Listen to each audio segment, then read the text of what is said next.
Viking 1, Viking 2 in the 70s went to Mars. 19,000 images were captured from the orbiting part of the mission.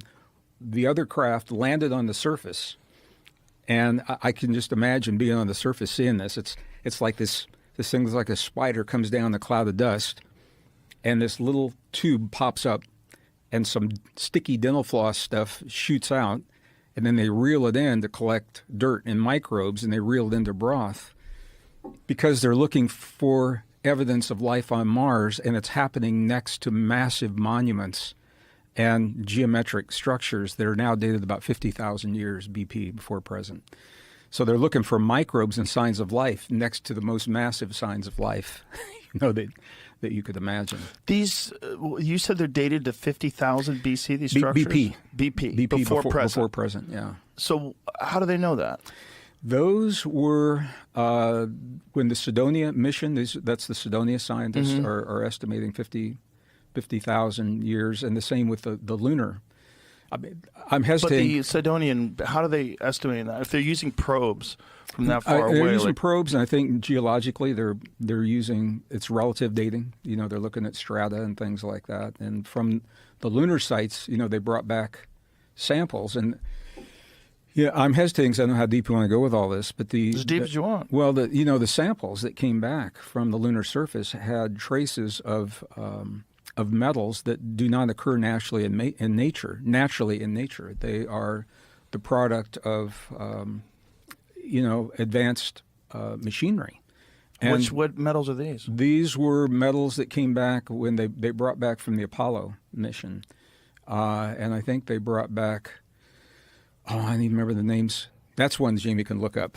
What the metals were that came back, and they don't know where those metals came from. So is this metals from Cydonia, or is this metals from the moon? This is from the lunar sites in the craters. So the structures on the moon, how old they think they're the same age as the structures on Cydonia? They're estimating 50,000 BP.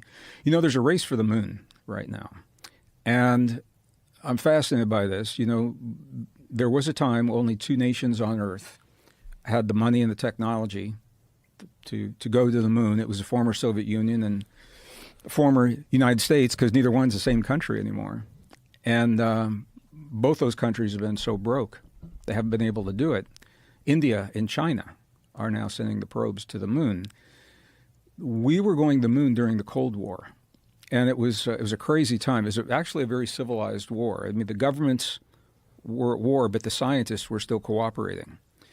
And there was an agreement that we would not share publicly what was found on the lunar surface. And Russia did the same thing. But China was never part of that agreement. So China has said when they land, they're going to televise live what they find on the lunar surface to the people of the Earth. My sense, Joe, and this will lead into a whole conversation we're going to have here, I think they'll find the archaeological structures that we know are there, that we've seen in the photographs.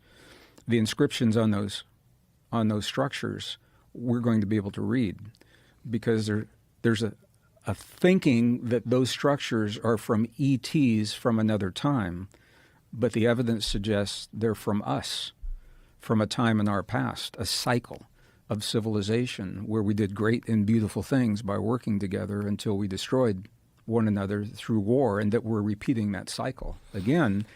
So when they send, that like drawing a lot of conclusions? Isn't there other possibilities for what happened to them? Well, this is where I'm going with this. When they see what's on those temple walls, they're going to see inscriptions in languages that we already recognize, and that will be the smoking gun, like cuneiform. Why do you think that? Because this is what the researchers who are working on these projects right now, and they're combining this with so many of what the ancient texts have always told us. And this is where, it gets into a really a kind of a sticky conversation, because it depends on how, people interpret these things. I'm excited for it for this reason. This is obviously no ordinary time in the history of our world, and they're pushing for war. We're on the verge of global war.